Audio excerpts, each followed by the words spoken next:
This is it. We are live. We are live across LinkedIn, YouTube, Facebook, Twitter, Instagram. This is the LinkedIn Teardown. And I could not be more excited to have our special guest on today, Scott Leese. Scott, how are you? I'm great, James. How are you, man? I'm tired, but I'm hanging in there for you. I It's it, appreciate that. I've just had my dinner, so I'm feeling revitalized for this conversation. You are one of the most impressive sales experts, LinkedIn creators, and it's about time that someone tore down that LinkedIn profile and took you off the pedestal. So I'm going to dive straight into this one today, folks. Like we've all heard it. He's a nice guy. Everyone loves Scott. But what's he really doing with his LinkedIn profile and does he need to improve things? Okay. First things, when was this photo taken? Earlier this year, maybe like February, March, something like that. Do you remember the event? Uh, yes. Yeah, I think so. I think so. What do you like about this photo and why were you motivated to use it on your LinkedIn profile? Well, number one, it's one of the few like high def photos that I have. I don't have a big arsenal of those.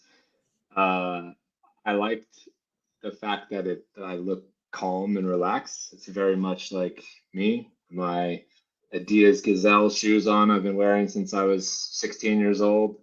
Blue jeans, t-shirt, little, that's like my fancy shirt that I wear to conferences. And my Pray for Surf hat is on. And yeah, just kind of chatting, you know? That's your vibe, yeah? Yeah, Okay, and I would agree, having got to know you over many years, that is your style. And then we go into your banner. I like this banner, and it's not super clear. It's not super easy to read. I think some of the text gets lost here, but yeah. ultimately, you're bringing together an event where there are surfing and sales. Tell us what that is. What's the history? Why do you do it? And where is it? Yes, the Surf and Sales is a kind of an abbreviation for the event and the company called the Surf and Sales Summit. And the Surf and Sales Summit is a small micro sales and leadership conference that we've been hosting 2 to 3 times a year down in Playa Grande, Costa Rica, since 2017. So I think we've had about 15, 16 events, and we take about 20 people at a time down there and spend half a day talking about sales and business and leadership and branding and entrepreneurship and all this kind of stuff. And then the other half of the day, we kind of have some fun and we give people surf lessons and eat good food, have some drinks if that's your thing, maybe do some zip lining or walk along the beach, just kind of general networking and fellowship. So the idea is to do something completely the opposite of the big, huge conference scene. And yeah, it's a lot of fun. And I actually head there 1 week from today. I head there for for this year's events. So the idea with the background is, have something that's not too gaudy and like totally in your face that captures a little bit of me and my vibe, as well as is a little bit of an advert in terms of at least one of the businesses that I run, and to draw a little bit of attention to that. And so once that this event is done in a couple weeks, I'm going to have to come up with a new banner, um, so it will remains to be seen what I use next. But I'll probably pull that down and put something else up until I figure out the dates for 2025. Okay. Now, I always find this one amazing because I don't know how hyperbolic is. Hyperbolic, I don't know if that's a word it is. 12 unicorns, 11 exits, 7 as a sales leader, 5 as a founder, 3 author, helping founders and revenue leaders win. What does all that mean? And did you make it up? No, I did not make it up. So I have worked with and partnered with and been a consultant and an advisor and a coach to 12 different companies that are billion dollar plus unicorns. So that's real. I've been a part of and participated and been paid on 11 different exits, four of them as a VP of sales, and the other seven as a consultant and an advisor. I was a 6-time sales leader, running sales org, VP of sales, head of sales, whatever you want to call the title. I've started 5 different businesses that I think are relevant for LinkedIn. I've actually started other ones that I don't feel like are relevant for LinkedIn, so I don't put it on there. I've written 3 books, 2 of them by myself. One of them I co-authored with a friend of mine.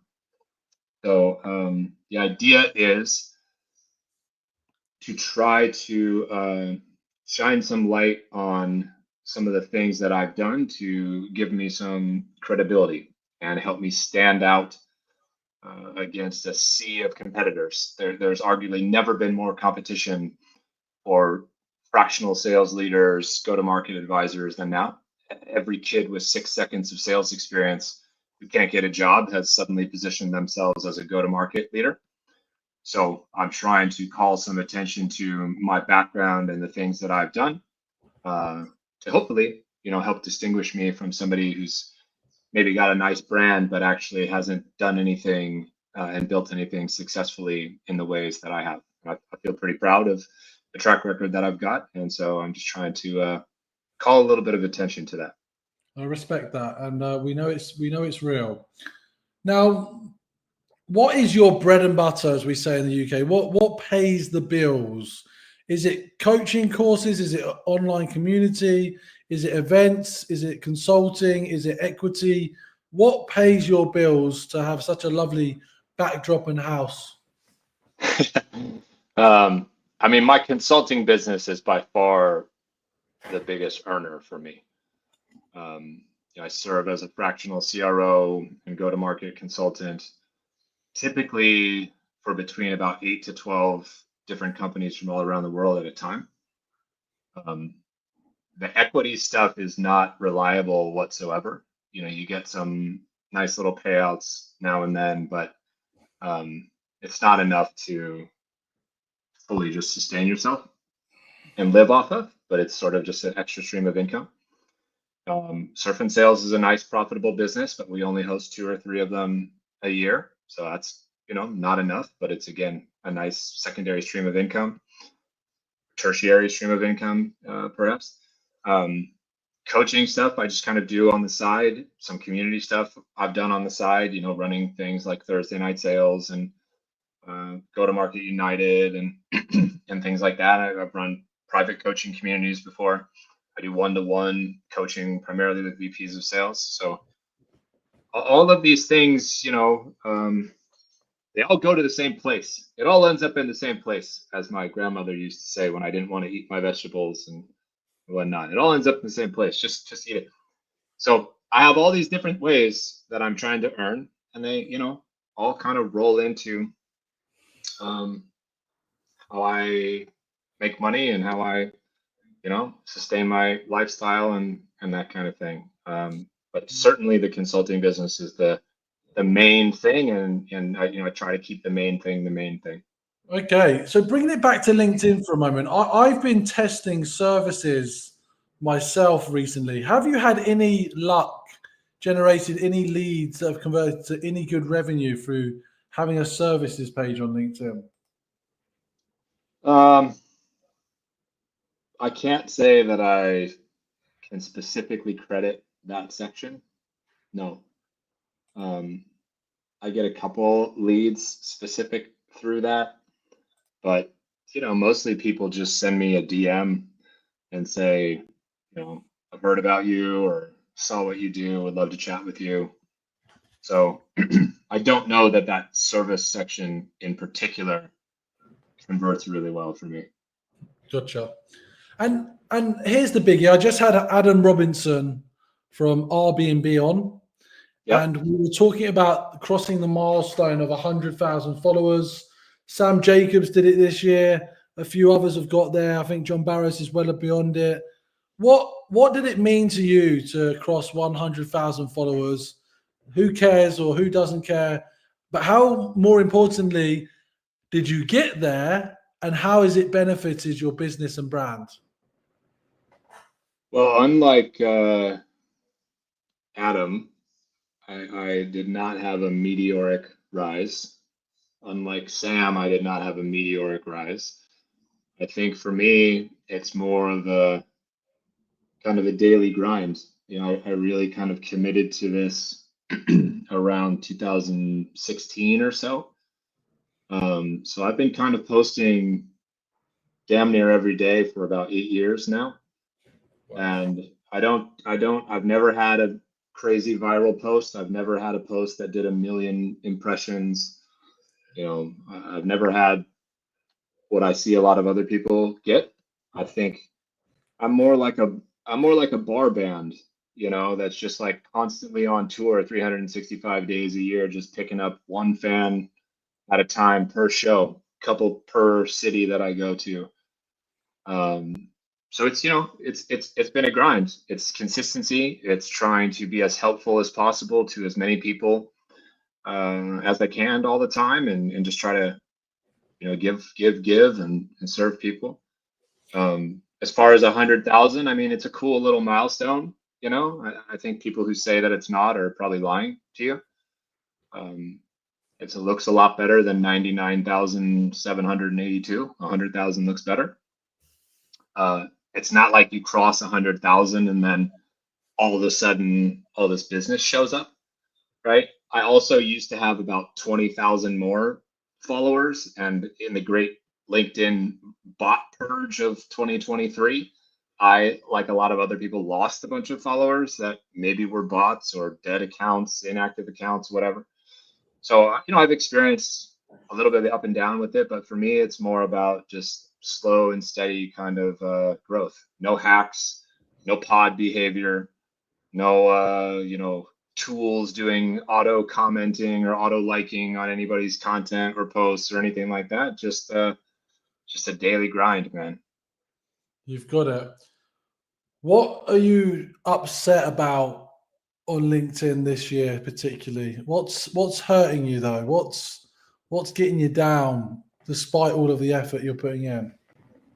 Well, my reach has been cut by probably 75 to 80% in the last 2 years. So from 2019 to 2022, let's say, I mean, I feel like I could damn near post anything and I'd get, 500 engagements and 100,000 views on almost any post.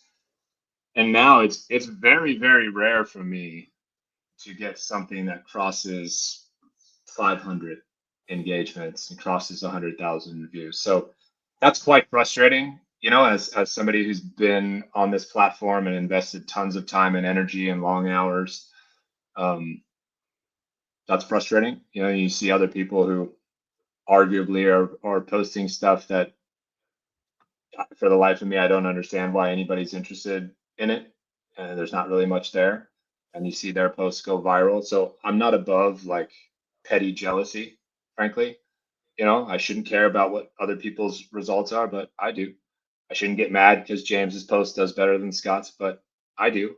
I think, it's okay. I don't let it ruin my life, but, it does annoy me every now and then. I am annoyed by how many people have kind of muddied the waters and potentially like are doing damage to the phrase fractional CRO or go-to-market consultant. Like there's a lot of people doing this that are frankly not qualified to do it. So that's a little bit tough. I think it's also been tough to see some of the like TikTok creator generation stuff transfer over to LinkedIn. This is not a skill set of mine. It's not something that I enjoy doing. I don't particularly want to hold a selfie stick up and film myself walking down the road and then add music and graphics and cool shit to make me look like an influencer. Like, I really don't care about all that kind of stuff. It's very unnatural for me, and I see the platform going that direction more and more and more. And I understand why, but that doesn't mean I have to love it. But I think it does mean that I have to participate and try my best to learn some new stuff and stay relevant, or I run the risk of becoming a dinosaur who's completely irrelevant and just bitches and moans all day long. I lost your audio, James. I think you're on mute. What would you do if LinkedIn switched you off tomorrow? Man, I would probably be fucked, to be honest with you. That would not be good.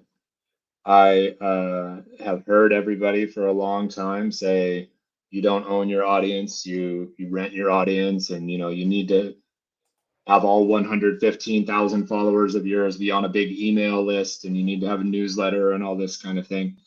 I've not done a great job with that. I've heard a lot of people talk about diversifying across platforms. I've not done a good job with that.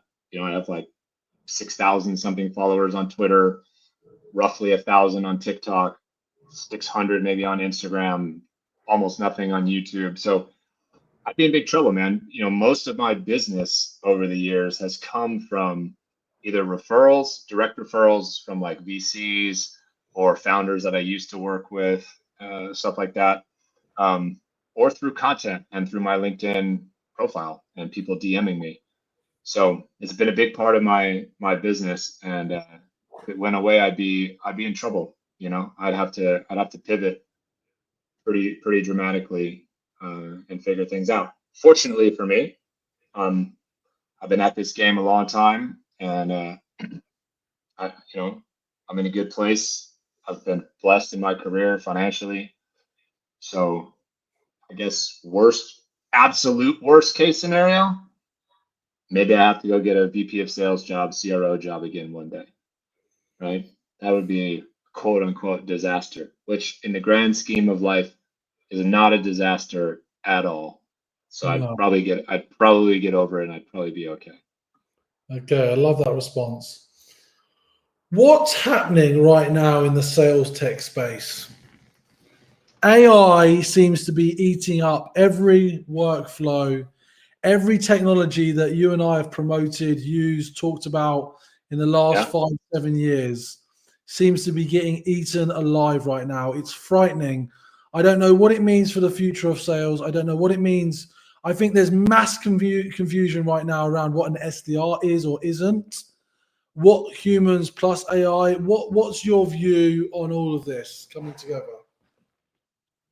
Well, my overall view is that Kyle Porter is the smartest guy in the room because he exited Sales Loft at the absolute perfect moment in time. And I think you got a lot of companies that did really well in the late aughts and early 2020s that are stuck now, because there's been like no liquidity, for a number of years, and it's difficult to see some of these companies that have been quite popular and grown quite large. It's difficult to see like how they're gonna survive, because the things that used to work, like sequences, for example, and loading up the spam cannon and parallel dialers and like making 500 calls a day and this kind of thing, like those approaches don't work as well as they used to and barely work at all anymore. So I think there's a lot of, zombie companies wandering around right now that are kind of half alive and half dead and don't really know where they're going or what to do. So there's a reckoning coming, I think. I think that AI everything is an interesting trend right now. I think people are building things thinking that they've built something revolutionary, and they're not recognizing that there's zero moat. And like next week, there's going to be 10 companies who have done the same thing. And 6 months from now, every company on the planet will have your cool little feature baked into what they do. So, there's all the like AI SDRs or the AI content creation, the AI kind of meeting recorder, all this kind of stuff. Like whole companies existed to be a meeting recorder to take notes off a call like this. That functionality is baked into damn near every product on the planet now. So I think a lot of these companies that seem really kind of interesting and hip right now are going to be in big trouble, unless they find out some other way to add some value. And I think that I don't particularly see a return to a world where cold calling and cold emailing make some big renaissance return. And so people are going to have to lean into new and interesting ways to open up opportunities to build pipeline to close deals. And some of those things are freemium models that you've seen, getting the founder of the company and employees of the company to turn themselves into like a demand gen tool. Adam Robinson's a perfect example of somebody who's done that with his company. He's so out front and center that people follow him, and that creates awareness for his company and his product. I think you see more and more kind of community-based businesses and buying decisions made based off of peer-to-peer recommendations and referrals, and the networking and partnership kind of angle that I've been talking about, this go to network motion for a long time, where James and I know the same person, and James can make an intro to somebody for me, and then I pay James a bit of the deal if that deal closes. So those things, I think, are the near-term future of sales that people are going to have to lean into. As everything becomes AI, the only way to stand out will be to be more and more human and prove your humanity. I think we're going to have to quote that line. What about, I feel like the boards, the VCs, the CROs are trying to pull the wool over the eyes of AEs, that AEs should be back prospecting and it should be a 360-degree role. I don't agree. What about you? I actually disagree with you. Go on. Yeah. I never bought into the SDR AE model. I never installed one. All of the companies I was a VP of sales at, never installed it. I always believed in the full cycle account executive, where we provided them leads and accounts to go after. Their job was to prospect those accounts. Their job was to demo those accounts, follow up with those accounts, and close those accounts. So I think what happened is people, took Aaron Ross's predictable revenue model, which makes sense for the big enterprise that has really long sales cycles, lots of complexity, high customer acquisition cost, but is a very sticky product, right? And they ran with it all the way downstream to like B2C organizations. I mean, I've talked to people in the last 5 years who have an SDR AE model, and their ticket price is like $2,000 a year. And I'm like, what are you doing? Like, this doesn't make any sense to have this level of complexity. So I think you're seeing a pullback towards that for a lot of different reasons. Number one, the methods that people use in an SDR role simply don't work as well anymore. It's a harder market to raise money in. The growth at all costs kind of methods have fallen out of favor. There's not as many companies building large scale sales organizations anymore. You've got VCs openly saying that their goal is for James and Scott to produce 2-person billion-dollar-plus companies. That's what they're looking for. And so as long as people are willing to throw money at that to solve that problem, you're going to continue to see and hear companies building tools that basically automate away a lot of roles or a lot of pieces of people's roles. And some of those things are going to get folded up into roles like an AE role, which you're going to have to start prospecting again. So I actually think that part is fairly healthy, because I think people used and abused that SDR AE model in a lot of areas that didn't make sense. Interesting. Wow, there's some serious debates here. I feel like we should pull in some more experts for another conversation. But in the meantime, just coming up on time, Scott, just coming back to LinkedIn for a moment, where you've got to now in your LinkedIn career as a creator, where would you like to see yourself by this time next year in 2025? What are you going to be focusing on? What are you going to be building? What can people expect to learn from you? Well, from a follower count perspective, I don't know how to quantify it. If I add maybe 1,000 followers a month, like, that's pretty good, I think, for myself. Maybe I can somehow get to 150,000 maybe by next year. That would be a big stretch goal, but I think probably 125, 130 is more realistic for me. I expect a lot of people to pass me. There's too many people utilizing pods and tools and tricks and tactics, and they're going to pick up, way more followers than me. There's a lot of people who are way better at video content, and video content is allegedly, like the next wave of things. I'm going to keep trying to do more with video. I'm going to talk a little bit more about the successes that I've had and what I did, and try to give away. I've been giving away a lot of free assets lately, trying to, just give people value out there. I continue to try to speak to and be a protector and a defender of people in a VP of sales role. And yeah, just try to keep saying what's on people's mind, but maybe some people are a little bit afraid to say and be a little bit of a voice of the people, rather than a industry, company, plant, or a yes man. I'm going to continue to kind of push the envelope a little bit and probably rub some people the wrong way and piss a few people off. And that's just A-okay with me. We're here to watch it. We're here to encourage it. Scott Leese, you're an absolute legend. Thanks for coming on the LinkedIn Teardown with myself, James Ski. Go check out Scott. Go and help him with his other profiles on other platforms as well to get that follower count out. It's a pleasure having you on the show, Scott. Hang back for one moment. Yes, sir. Thanks for having me.